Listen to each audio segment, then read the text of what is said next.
What is up, Merce Nation? Javier Mercedes here for yet again another Passion in Progress podcast. And boy, am I excited today because I am sitting in front of one of the biggest power couples in all of Georgia, Pete and Holly Ranney. How's it going today? Well, that was a powerful start. Yeah, that was great. We are here actually recording this in Sunshine on a Rainy Day's headquarters. Would this be the HQ? Just a little, I guess, history. I met Holly and Pete in Atlanta when I lived here, and they actually helped me jumpstart my video career doing a video for them with Callie. But before we progress, can you guys tell us what you guys do here? Yeah, so we renovate homes for kids in the Atlanta area that have long-term illnesses and special needs. So anything from... Our specialties are wheelchair bathrooms, ramps, therapy rooms, and we always do a kind of a bedroom maker for the kid just to give them a new space so they can be a kid. They don't have to worry about their doctor's visits and their health things, and so they can just be in the room and be a child. Yeah. And it's no cost to the family, so it's all covered by our sponsors and donors, and we're a 501c3. Yeah. Before we get into the particulars of how awesome you guys are and what you guys do, what did you guys do before the charity? So I was a buyer for Rooms to Go, the furniture company, and helped design kids' furniture. And, I was an accountant. I moved to Atlanta I went to Clemson University, accounting, and I moved to Atlanta, became an accountant. And that's that. Yeah. Well, he grew up in a family construction business, and decided, and I guess you can tell Yeah, us. I mean, my passion's always been construction, whether it's doing house projects, DIY type stuff, or I moved to accounting. You have to make money, and I thought that's what I wanted to do, and ultimately there was a different purpose for my life. Construction. And then he met me. Yeah. Oh, okay. And obviously, I think your dad did it before too, didn't he? Yeah, my dad, he's been in construction, really longer than I've been alive. So I grew up in, construction, going to jobs with him, helping him around the house, things like that. I mean, and all the way up through high school. It was a match made in heaven for what you guys do for Sunshine on a Rainy Day. Not only that, but like just the last name is like. That, and when it's an acronym, it's SOARD. But you know what's funny is like people from social media sometimes like, do you realize it's spelled wrong? And remember, you really let's be creative. Yeah. So the last name is Rainey, but it's spelled a little bit different. It's Ranney. But we laugh sometimes because his family actually really pronounced it Ranney. And when I married into the family, I started saying Rainey, and so I kind of changed the pronunciation a little bit. But it goes well. So getting straight into what you guys did for. I guess some of your first projects, what was the impetus or your guys' validation for doing what you guys do in terms of renovations and everything? Like, at what point were you like, this is what we're going to do? It was really the first one. The first one. Who was it? Matthew. Mm-hmm. And he had a brain tumor. Warner Robins, and we kind of did all the planning, and still at that point, we were just doing the planning. Right after the reveal, after he saw the room and the reaction and everything, we just kind of hugged each other, just it's kind of like that aha moment. Yeah. And it always, it started out big. I mean, we did that with no publicity or no, word out there what we're doing. We didn't have anything to prove for ourselves. And it was just a room makeover. And he wanted a military bunker bedroom because he wanted to go into the military.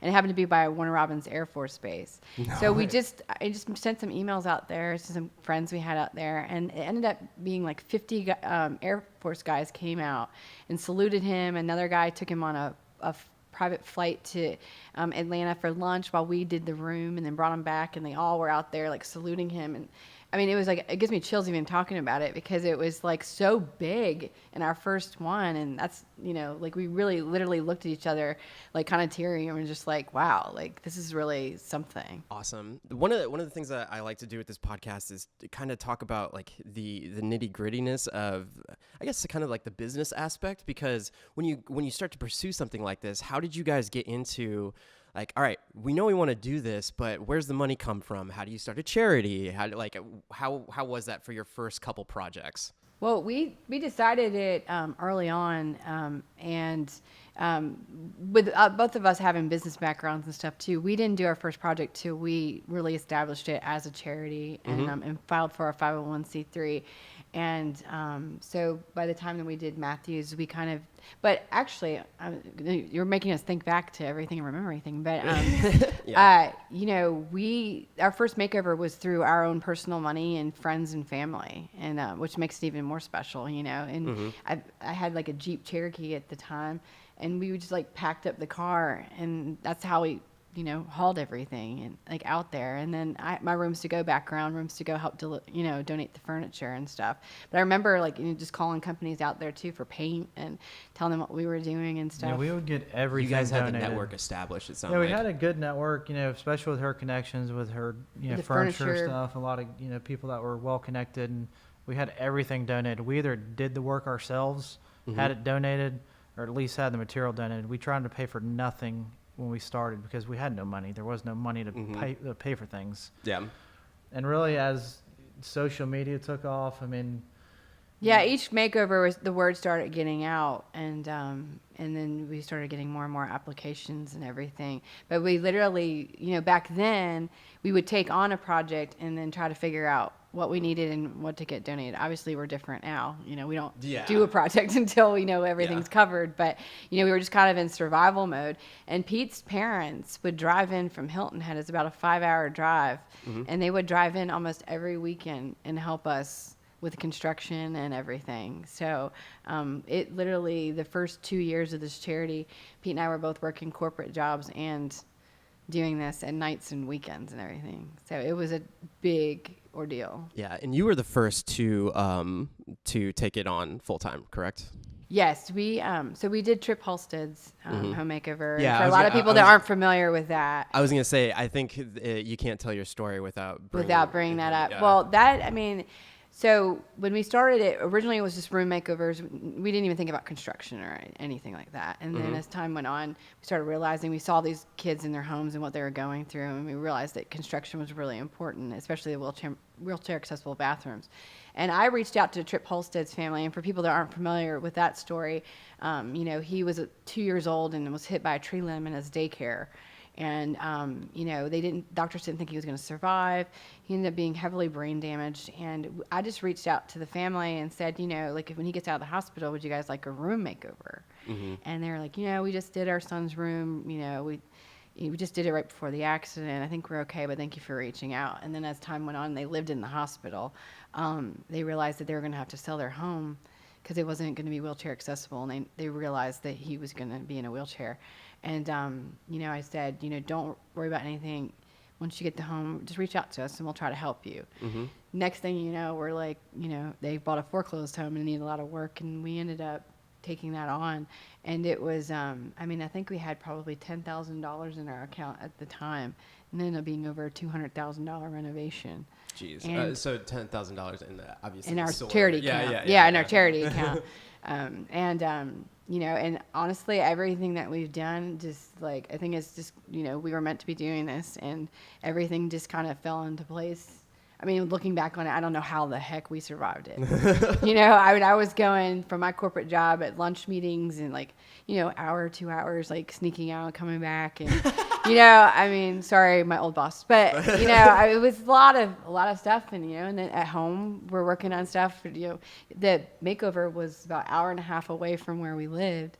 So, I mean, it was a big ordeal. But looking back on it, that child, like Trip, really kind of brought us all together with some of our best friends now, and we have some major sponsors that have been with us since that day. It was like 5 years. I think it was 5 years ago, and you know, that child like brought together so many people, like hundreds of people. Yeah.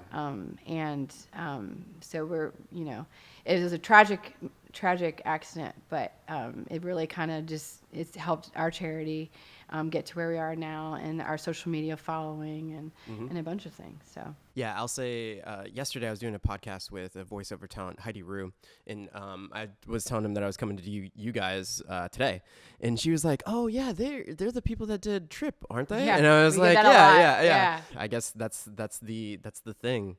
But that comes full circle to kind of skipping over some things that I'll come back to. But since we're on Trip, one of the biggest things that you guys just did, you were on the Today Show for with the Property Brothers, was the Atlanta Children's Hospital, correct? Can you tell us the story behind that? So we started, it was like 3 years ago, we decided that we were going to do one special project a year. So it was going to be outside of renovating a home. You're like, we're going to go all out. Long story short, this actually project has been in my head like since the beginning. That's awesome. Because I saw the sleep rooms at the hospital, and like I just felt like we should be doing something to make them nicer, especially when these families are, the parents are already stressed, like, worried about their kids, and the rooms just were just gray walls, and it wasn't very like welcoming. Plasticky beds and yeah, whatnot. yeah, and it wasn't really welcoming. So, but Children's Healthcare of Atlanta has a huge, hospital and network, and it's very hard to get into. So it took us a couple of years to find the right people to get us in with the right people to get the project. And the timing worked out well because we had Crosby Design Group. She helped us do Trip Halstead's house, and so she helped us do all the design, and we made it look like a boutique hotel. And word got out on that too. And then the Today Show were like, hey, we want to cover it. And we were like, wow, okay. And yeah, that was a big ordeal. And we got a lot of press on that. And that project alone too was about a $300,000 renovation. But just, between Children's Healthcare donors and everybody heard like what we were going to do, and they just wanted to be a part of it. How was it building wise? Was it anything different than what you were used to being in like a corporate building? It was, because they have a contract with a general contractor that they have to do the work, which is fine.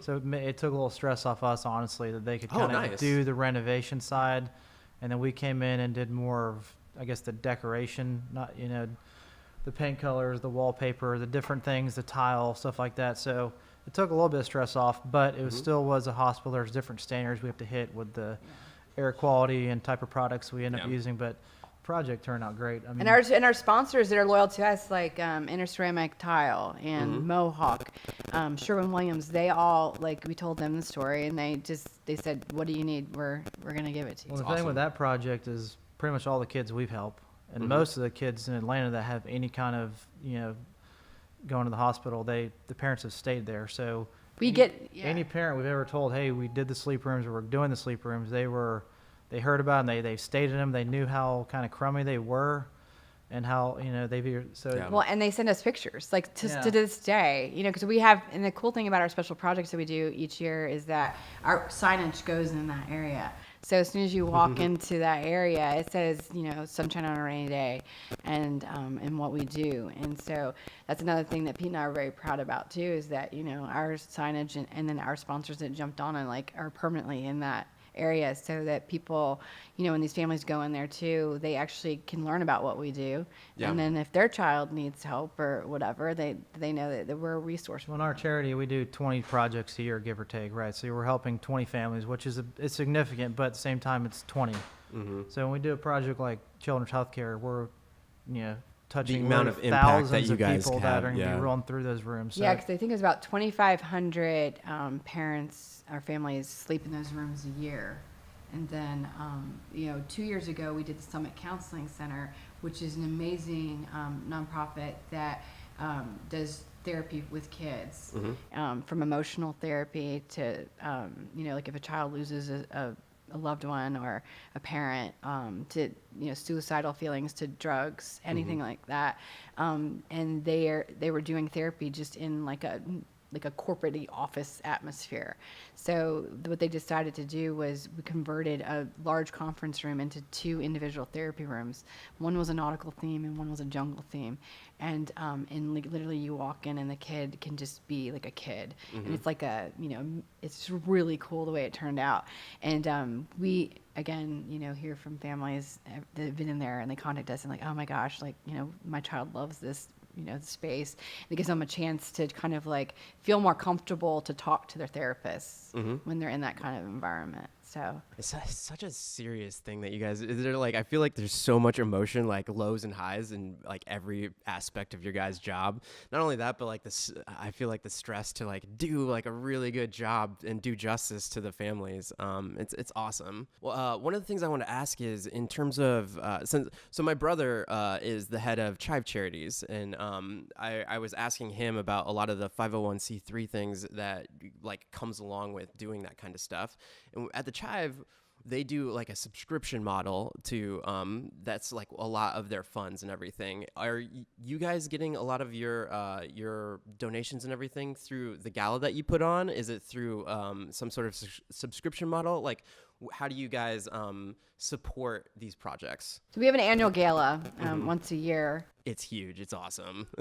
When I say gala, I'm like, no, it's a very great evening, but it's a lot of work. But, you know, we believe, you know, focusing all our energy and time on one big fundraiser. And I don't like hitting up our sponsors all the time, you know. Oh, yeah, you know, for sure. At least, you know, do it one time. And it's a great night for us because we have a lot of great videos and, you know, compliments to you. I did one. You There's did- probably a lot of other people you that have did- helped you so much throughout Yeah, this but process. you kind of, like, when you did our first one, it was so good that we were like, this is how we need to tell our story, because you want, like, when you get to see the video, you get to feel like you're there, and you get to, you know, see the emotion. But our gala is the night where we can show those videos, and there's not a dry eye sometimes, but it's it's a happy feeling that they have, because everybody gets to see, like, we work so hard throughout the year that we want you to see like where your money's going to, and I think it's very important. So sponsors, we've been very fortunate to have some great sponsors. And we have the annual gala, and then about approximately 60 to 70% every makeover is covered through donated items, so tile. So all your sponsors and things like In-kind. that. It's on in-kind gifts. So the rest of the money, of course, the gala is big for us. We've really kind of stepped up our grants, applying for different grants in the Atlanta area. Yeah. Georgia too. And then also getting companies to sponsor. So if a specific, what Pete does is he'll go and budget out the project. And then we go back and we figure out what we already have covered by supplies and everything. And then we can see how much leftover money that we're going to be out of pocket. Because a lot of our cost is construction. We have very tight timelines and we have to get these projects done. So we have to pay our, you know, and a lot of our construction subs are working paycheck to paycheck. Yeah. And we want to make sure it's done right. So that's where our costs come, but we'll budget it out, and then I can go to companies and say, hey, this is, you know, we need $15,000 to finish, you know, to cover this project.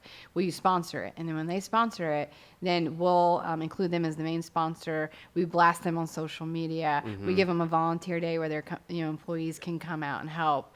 And then they come to the reveal and they get to meet the family. And it's just, you know, it's very important to include, you know, like to have the supporters out there, because I think as soon as you come to a reveal, you expect it. You understand. Yeah, for sure. It's definitely it's something that you have to experience. Like seeing the person see the room is so awesome. Yeah. I saw on one of your guys' videos that I think there was like a viewing party or something like that downstairs, like while they were going into the room. Were you guys doing that live? Well, we had another guy that was their neighbor, and he's all into like video production. Okay, that's where that came in. So he did like a live stream where it was like, so they could see it downstairs. Why? Because you can't fit everybody. Yeah. And you want people to, you know, to see it. Now we have Facebook Live, so we're able to do Facebook Live, and everybody can get on their phones. Now everybody can get on their phones and like watch it, you know, on their phone while we're going. For years how to live stream stuff. And then all of a sudden Facebook Live. And Facebook, you're like, oh wait, a whole community of the world can watch this. Well, no, we don't have to pay any money. You already have a phone. And we have like a good following. Like people like are messaging us, you know, like what time is the reveal, you know, and then they get on and they watch it. So yeah, technology is awesome.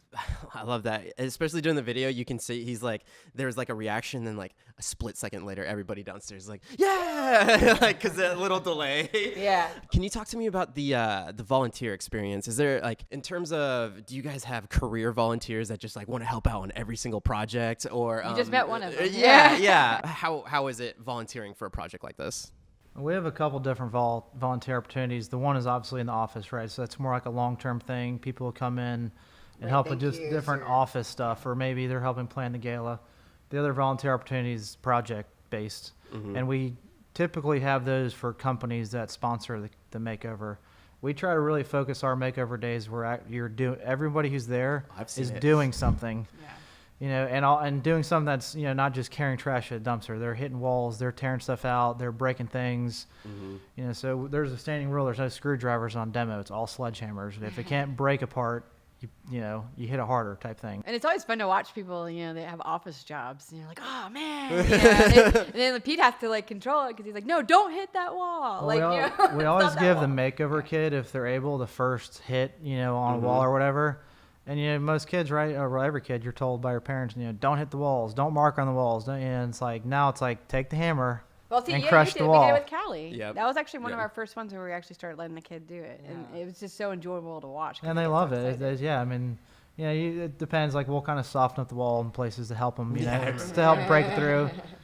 So it's a great experience for the kid. So working with Tribe Charities, I'm still been doing a lot of charity videos for them, and I think after having a son myself and doing these stories, it completely changed my experience. One, interacting with the recipients, and then two, just creating the best possible thing as possible to receive donations and do all that stuff. I know you guys have kids, so how has it been with a child, doing what you do? It gives us perspective. Our son's 2.5, and he's healthy. We're thankful for it. But there's moments where we just dude, 2 years old, he's active. Just be on your own. But I'm thinking, there's parents that have kids that are 12, 13, 14, up. Every day of their life, they've had to change their diapers and feed them. And we just had that conversation not too long ago because we're, we're so tired from working all day, and you come home and you want to spend time with your kid, and then 15 minutes later, you're like, oh my gosh, I'm worn out. Exactly. And I'm like, wait, he's healthy, he's active. I can't be complaining about that. So it definitely has changed our perspective on that. The other thing is that I feel it's important from early on having a kid to, have them learn compassion for others, to not judge others, and what an atmosphere to grow up into. And to really and work and do all that stuff. So our son Tucker, he's at every reveal with us, and we'll take him out to the job sites with us, and and he hugs the kids, and and he's 2. So going forward, in the rest of his life, he's going to be around and raised to, be compassionate and help people. So even when Sabrina, my wife, was pregnant with Sabin, it was completely different. Working on charity projects, I was like, man, if this was me during this one thing, it's so much more emotional heartstrings that get pulled. Definitely gives you, like you said, perspective to the nth degree. Yeah. Another thing, sorry, I'm going to relate a lot of these to the stuff that I've been doing recently. No, it's good because you understand. Within Tribe Charities, the biggest thing that we help out with all of our recipients, are the number one ask all the time, is a van. So we partnered up with Bronability, and we got an ADA accessible van. It's we just hand out vans they're underneath the seats at Oprah's show. You get a van, you get a van, and you get a van. That's life changing. Yeah. Yeah, for sure. In terms of transport, the ability to be free and go somewhere. But in your guys' circumstance, what's the biggest thing that you, in most places, we're always putting this in? It's the shower. Yeah, the wheelchair bathrooms, the showers, the zero curb, no entry. So what is that? So a traditional bath, you'd have maybe a tub, or if there's no tub, there'd be a shower, but there's a curb on the front of the shower. Mm-hmm. So you have to step over the curb. Well, if you're in a wheelchair, that's problematic. So. Yeah. And also the parents are lifting the kids. Yeah, exactly. And a lot of times the parents are physically lifting the kid, and they're out of the shower, they're wet, there's all this stuff. So there's risks. And most of the parents we deal with have back issues because of all the the constant lifting. So one of our specialties is putting in a zero curb shower. We'd use a very specific product, the Vim products that we buy all of our, and they give us a really nice substantial discount that helps. And it's a pre-made pan, so there's no curb. The shower floor and the bath floor are completely flush with each other. Mm-hmm. So the child can easily wheel in and out. The parents have no curb to step over or trip over while they're letting the kid in. We do some other stuff with the plumbing it may seem minor, but so they can adjust the temperature independent of the at flow. I'm also assuming at the level of where things Yes. are for the person Yeah, as they grow. we for sure adjust the level based on the needs. So if the child's a little more self-sufficient, we'll put it low. But we can, some kids, they're very sensitive to the harder water that's being, while the shower head's pushing the water. Man, that's all these stuff that you don't even think about. That's crazy. Yeah. So we use a special valve. You can control the flow of the water, so the flow will barely come out. But, in most showers, if the flow is small, it's cold. So, it's freezing cold. You got to turn it more to get it hot. Well, we use one so you can get the flow small, but the temperature is independent. So you can have it like baking hot or a little bit hot or whatever. And you can keep it the same, so you don't have to keep changing it if you have a comfortable. Yeah, you can keep it. You can set it where you want it, and then you just turn the flow on. And we also do a separate adjustable shower arm, so the caretaker or the child can take a shower arm off the wall and actually has a wand on it, so they can help spray their whole body. They might have the ability to turn around. And then also the wheelchair accessible vanities. So we'll, we do it where you have Just the, like the everything angle. bathroom. Yeah, everything in the bathroom. But I mean, again, you imagine when you have a child that's like 10, 11, 12, and they're like over 100 some pounds, or even less than that. I mean, gosh, our son's 30 pounds and that, it's already starting to feel kind of heavy. I know what you mean. But yeah, but you got this like awkward, and then, if they're handicapped and they can't move their legs, you've got all this weight, and these parents are literally picking these kids up and bathing them. And it's got to a point where, we hear stories all the time. It's like bath time is like fight time because the child doesn't want to be, handled, and like they're afraid they're going to fall. We just recently had a lot of ours do, but it's the best feeling is seeing a child that is independent, but have not been able to bathe themselves because they haven't been able to fit into the bathroom. So to see them wheel themselves right into a shower, at the reveal, and like be able to turn around in there and then go up. I mean, think about it. Like, never been able to brush their teeth on their own. And they get to wheel up to the sink and touch the faucet and then brush their teeth, which their parents had to help them with. So it's crazy. In terms of the renovations and hearing what you're talking about with like raising, lowering, and all that stuff, of all the renovations that you guys have done, is there anything like problem solving wise where it was just like, we're going to do this, but how do we do that thing, whatever that problem was that was like the hardest to overcome, but you're like, no, this child gets this thing. It's like space. layout, It's right? space. Yeah. It's always space, because a lot of times we're dealing with the smallest bathroom in the house. So it's the minimum like 5 foot wide, maybe 7 or 8 foot long. In that setup, there's just no space to really make it, because the toilet sticks out too far for them to really pass through. The thing we've kind of had a breakthrough this year is doing a 2-wall shower. What does that mean? So, in traditional showers, right, you think you got a back wall that's longer and then 2 side walls, right? Oh, yeah. So a lot of times we'll do maybe like a knee wall or something in the shower to create a 3-wall. So what we've been doing recently is a 2-wall shower. So basically there's 2 walls in the shower and a curtain that has a curved track. So by doing that, it opens up, because we do the zero curve, so now the shower floor area becomes usable space to turn and maneuver. So that's what we've been doing a lot recently when we have space issues. We always try to take closets, maybe encroach into another bedroom. There's always some ways to make more space, but we always run into structural issues or something that, it's not that we can't do it, it becomes cost prohibitive to do it, because we want to help as many kids as we can. So we've kind of tried to cheat the way we build the showers to make the shower floor a usable floor space. Mm-hmm. One of the things that I saw, I see in a lot of your guys' renovations, is something hanging from the ceiling. Can you talk about, like, is it for therapy or the ceiling lift? just like something that the person can sit in, or something like it. In most renovations I see, there's always like some really cool thing hanging from the swing What is it? So if we do a therapy room or something like that, we meet with the therapists to really figure out what their needs are. And a lot of times therapy swings are very important for their physical, for helping them move.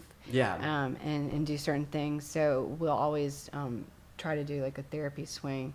And Pete's good at that, because he'll go up in the attic or whatever to make sure that we get, it's on like a... It's got to be braced properly. Yeah. I mean, we want to be able to, because it's basically climbing gear that we buy, to, or sometimes have it donated that you can clip on different swings, but it needs to be rated for like usually minimum 200 or 300 pounds. Yeah. Mm-hmm. So we have to go into the attic and kind of re-brace to make sure that this can support a person, because it's So going to be swing. But It's always Peter Ranney tested, because he'll get on the swing and be like, and stand on it and everything, you know, because he's like over 200 pounds. So it's like, okay, if he can get on it, because we obviously want to make sure it's safe. Well, the swings are great because it gives you a sense of like zero gravity or weightlessness or whatever, and it's just great. There's a lot of like the cocoon swings the kids like. Mm-hmm. It kind of just makes them feel, it wraps them up, and they just feel really secure in it. 'Cause a lot of them have sensory, issues and stuff too. So Is that where the those like fiber optic light thingies yes. are? What does that help do? well, Or can you explain what it is to people that don't even know what that? well, I'm not a doctor. Oh no, but- I was no, gonna, I know. I was gonna no, the actual look. It's like on 4th of July if you're going out to get like see the fireworks. Yes. You know those vendors that they have those like all those things that glow a whole bunch of different different colors, and they are like little strings of hair. That's what I'm talking about. So a lot of kids have sensory issues that, sensory as in some react to light, some react to different colors, some act to like touching things and feeling things.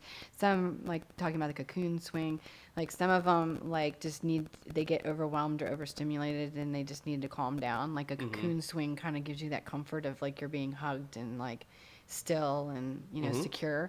So every child's different, because some kids might not be able to react to lighting, but it's all sensory and every child's different. So that's what we try to find out with the therapists of like what they need. Yeah. And the therapy rooms that we do in the homes, the reason why we do those is because, when the kids sometimes are too sick to go to therapy, and their parents don't want them to be exposed to germs, or they're just not feeling good enough to go. But if they can have a therapy room in their house, they can go any time of the day.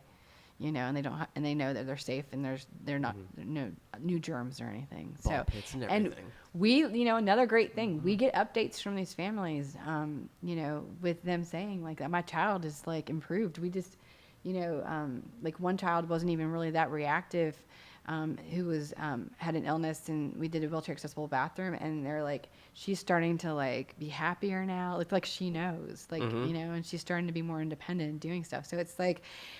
With these makeovers, it's not just like a one-day reveal and boom, you're done. It's like we constantly get updates of like these kids improving. From a standpoint of your guys' time, man, oh man, I just feel like of people that I know, you guys must be very efficient with your time, especially how you guys were before working your full-time jobs and doing this on the side, because it's no small feat what you're doing, and then transitioning over to being in this space here. Can you talk about like your day-to-day and what like you, Holly, on your part of the business, and then just you going for like subcontractors and all that stuff, like the day-to-day for what you guys are doing? Yeah, we're definitely busy, but the one thing I always laugh at is somebody tells me, "Oh, I'm sorry, I've been so busy." I'm like, okay, no, but I think what you just said is time management. When Pete and I commit to something, we commit and we're all in. And it's like, and our charities it's got our name in it and everything. So like, if we want something, we go get it. And every day we wake up and I'm like, all right, this is what I'm doing today. And we have good staff now. We have 2 girls that work for us. That's awesome. They're amazing, and they're helping us coordinate the makeovers. Good staff and good volunteers, too. Good volunteers. And, we've just, where we are today is because we've learned the hard way, or we've experienced stuff and we've learned how to do stuff better. And we tell the girls that work for us every day, like, we make mistakes, but we learn from them, and we do better. So my days are all different. I'm assuming you want it that way though. Too. Yeah, I do. But I'm more like the marketing, fundraising, like, just representing the charity. I can go anywhere, talk to anybody about it because I'm passionate about it. And then we also have, since the charity, a lot of people were, asking us if we could help renovate their home outside of the charity. So we started our own construction company now too. So we have Rainy Blair Construction as well, and Pete does a lot with that too, which helps us, keep going on that, outside of the charity too. Just time management. I don't know what else. It's so Pete. Yeah. I mean, we're saying that because we've had people help us that we're just like, it takes them so long to do something, and we're just like, you just take one thing at a time. Like, don't try to multitask. Like, do one thing at a time, do it right, and then go to the next thing. And if you don't get it done that day, I mean, we try so hard now. It's like everybody always says that to us. Like, I don't know how you guys get everything done because you're always busy and you're always doing stuff, whatever. But you know what? By 5 o'clock, we're literally done, and because we want to spend time with our son. And so, I know the feeling. I just like, what? It's not, like I don't sit on my computer just like surfing the web. Like when I'm in the office, I get my stuff done, and then we try to. It's taken us a lot to get here, but we try, especially being a husband and wife team. We're working together, and we're together all the time, that we try to shut off, like, being a husband and wife team, it's like a good and a bad, right? It's like your strength and weakness. What's the bad? A lot of times, yeah, but we can divide and conquer, because it's like we're one person, but we have, we can divide our time and our strengths, because what her strengths are my weaknesses, and vice versa. So he's much more structured and like processes and all that stuff, and I'm like hit on earlier. It's like my background's accounting, construction, kind of process organization. Hers more kind of your marketing, fundraising, more design and all that. Yeah, more like outgoing personality, and so our personalities work together well in a business setting, and it's the bad side is it ages your marriage. You guys are speaking from such experience right now. Yeah, right? I mean, it's like. But through time, though, I mean, the first 8 years, and it feels like double that, right? But the first year we were full time together, I thought we were probably going to kill each other. But through time, we've actually, I mean, you can take this as a compliment, and it's recorded. I think we respect each other more now. Yeah. Because I finally learned, like, he actually might be right on some things. And then vice versa, like when it comes to the marketing and stuff like that, he kind of lets me just roll with it.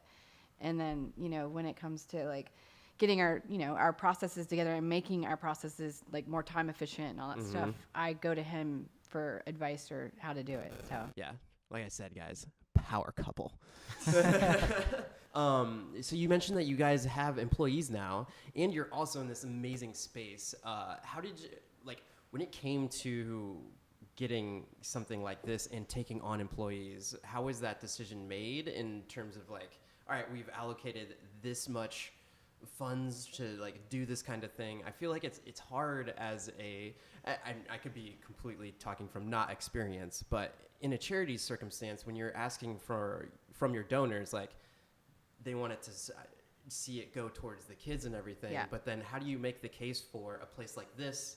And then like, oh, well, we need more people in order to sustain and do all this stuff. Well, I think it's a false narrative too. Well, we have some good mentors, first off, that have advised us, and then we have a great board of directors. I mean, like everything that we've done, we've always gone for the best people to help us, and our board of directors are all like successful business owners to CEOs to whatever, and so we all rely on them heavily on advice and everything. But I think that everybody always thinks, and we were like this too in the beginning of like, if you're a nonprofit, you can't get paid. Well, and you can't get a job done unless you're fully dedicated. People drive any business, whether it be a for-profit, people at Coca-Cola or people at Sunshine Rainy Day. I mean, people have to be here to do things. Mm-hmm. Yeah. And how do you get people to work, right? Yeah. You pay them. So it really, our gala, our gala success really kind of determines, if we want to increase, it's basically like this. If you want to increase how many kids you help, you have to have more manpower to do it. And so the two girls that work for us really coordinate the whole makeover from start to finish, and they're two of the hardest working, most genuine people, and the families love them, and they're so detailed and organized. Well, but like we took everything like step by step. Yeah. We knew we wanted to kind of plant roots in Roswell, Georgia. Have a space where volunteers could come in, we could store things. So like that was kind of like the first thing, and then we knew after that, obviously, we want to bring people on and yeah. And really, the two people we've hired, they were volunteers first. Yeah. That's. So you've already vetted them. I mean, what better way to interview someone than work with them? And our office is nice, but it was not when we got it. We renovated. I remember being in here before you had all this stuff. Yeah, we because Callie's, we were doing this too, which almost killed us too, because we were getting the office, we were renovating the office, but we were able to do it through our networks and resources and stuff like that to make it what it looks like now. But the office has been great for us because we can, Pete built this table, and it's like we have meetings here all the time, and like making stuff for makeovers, and we could have 20 some people in here a day, like volunteering and helping us with stuff. Oh yeah, having your own space, man, that's amazing. Not only that, but you guys already proved that you had the product to whoever that you're approaching. Like, just you guys talking about that as you did is like, oh yeah, I can get it. Like you're just like you're very passionate about what you're doing, but not only that, you're like, real talk, people need to be able to do this, and like we're the driving force behind this in order to do what we want to do. You like seeing these stories and everything, and we like giving to the community. Like we need these resources in order to grow. That's awesome. Speaking of growing, as you guys move towards the future, what's the vision there? Like, what is Sunshine on a Rainy Day going to become, or what do you guys, what are your expectations for as you go forward? I think each year's baby steps, because everybody wants us to do more, wants us to be bigger, wants us to do, all this stuff. And I think that Pete and I just, we take it step by step, and each year on like what can we handle, And I'm a firm believer on everything that's happened with this charity has happened at the right times, and if it's meant to be for us to grow, we will, but we want to make sure we have the right people helping us and everything. So there could be a day, maybe we're not in charge of it, but where Sunshine Rain Day or some version of that is in other cities, because there's a need throughout the United States and really the world. I mean, for sure the U.S., there's a need in other states and cities.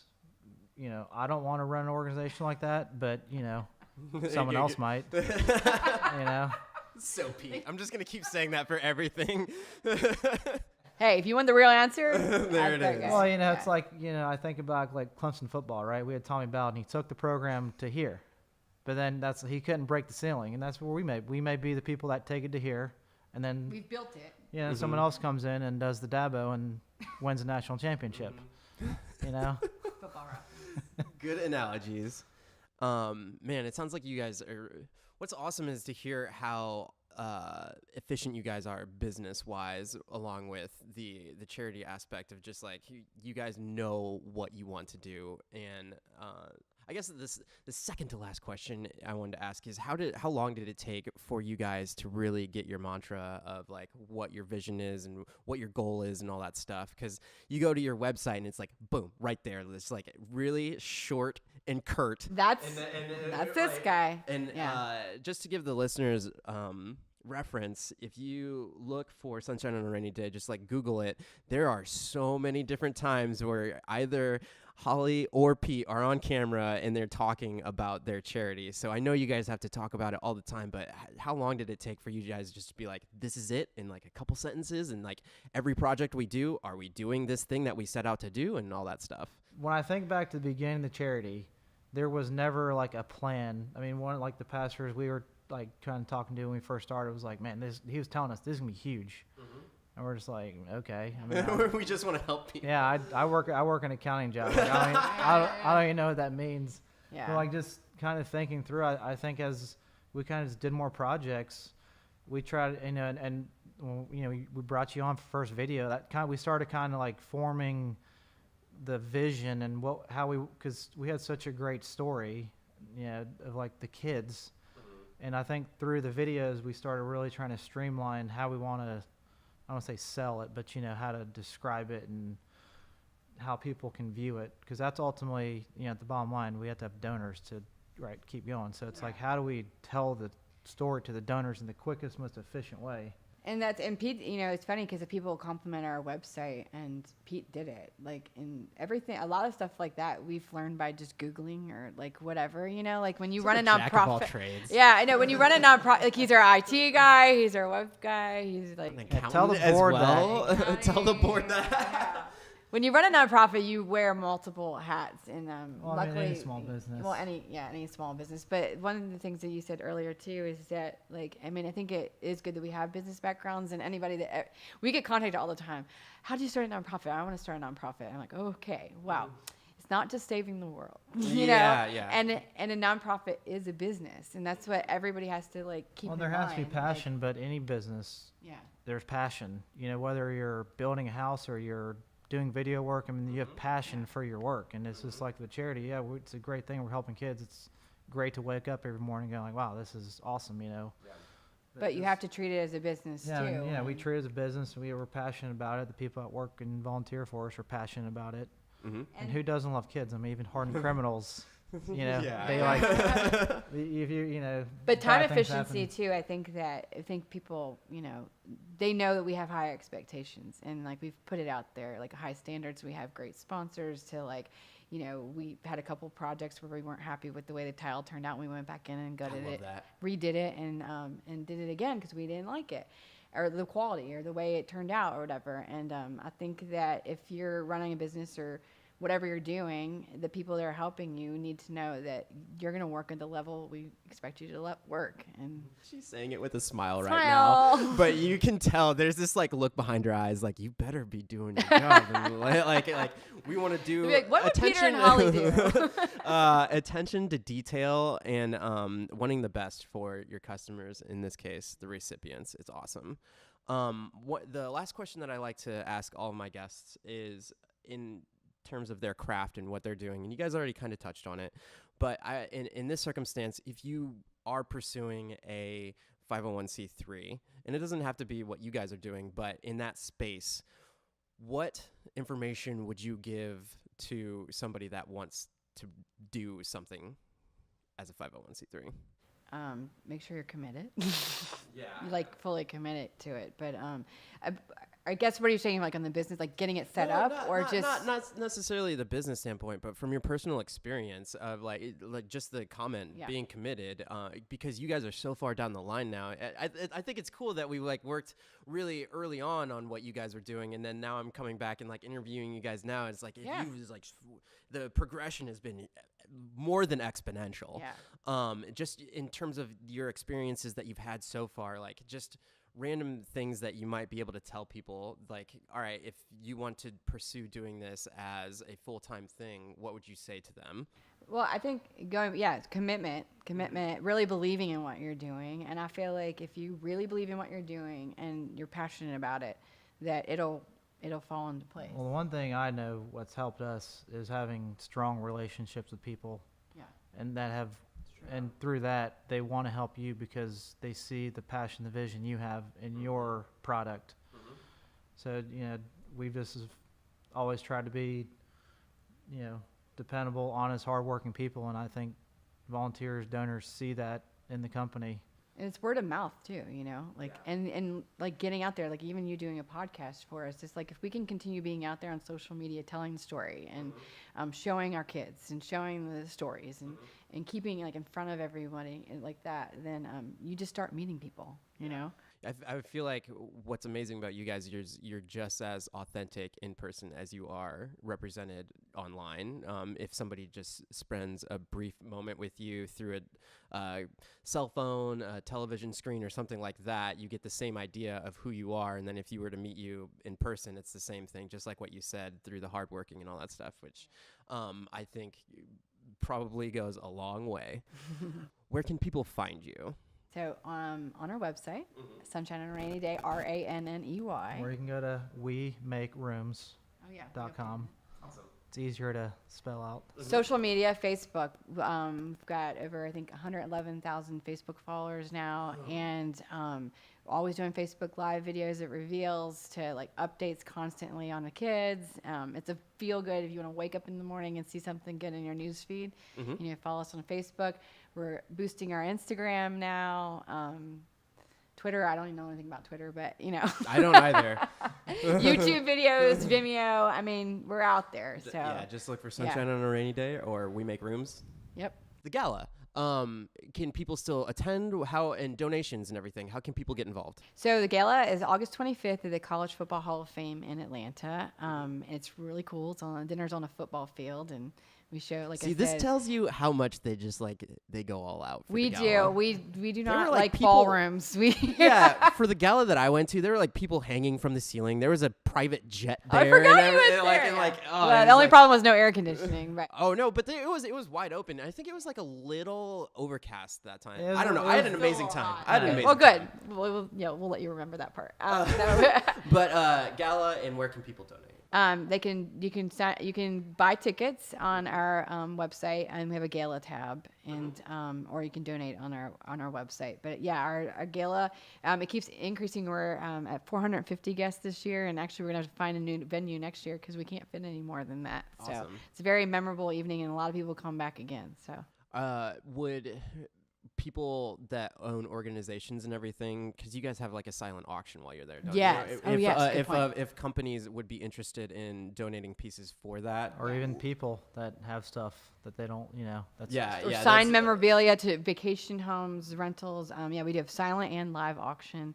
And we've actually, one of our live auction items this year we're doing is a bathroom renovation by the one and only Peter Ranney. And we got a bunch of our sponsors involved on that too.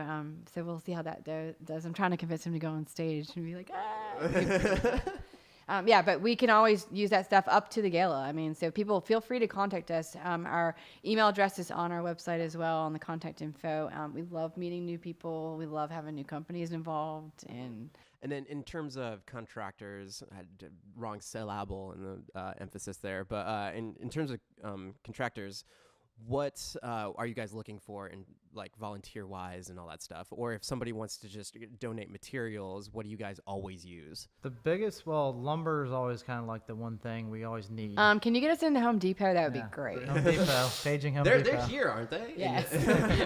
Everybody's like, why don't you get Home Depot?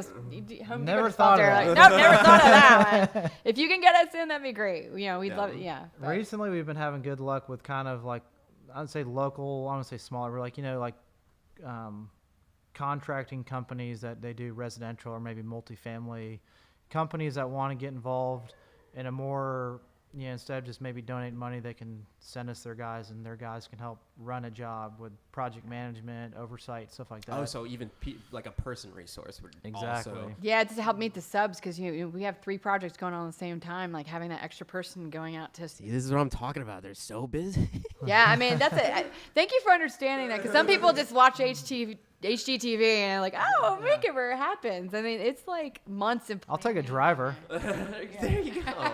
Just Uber everywhere. That's awesome. So there you guys go. Any way that you can help them out, obviously, like monetarily, but not only that, but they have like volunteers and obviously materials and everything. There's so many ways to get involved. Again, nice seeing you guys, and sunshine on a rainy day, #WeMakeRooms. Pete and Holly, thank you so much. This has been Passion in Progress with Javier Mercedes. That's me talking on this microphone to 2 other people and referring to myself in the third person. You can find me on social media at Javier Mercedes X on all the things, because somebody already took Javier Mercedes. Really? But yeah. But anyhow, again, thank you for your time, and see you guys on the next one. Don't forget to leave a rating on iTunes. I always forget to say that at the end, so leave a rating on iTunes. It helps this podcast out, and by helping this podcast out, maybe it helps the exposure for Sunshine on a Rainy Day. All right, see you guys.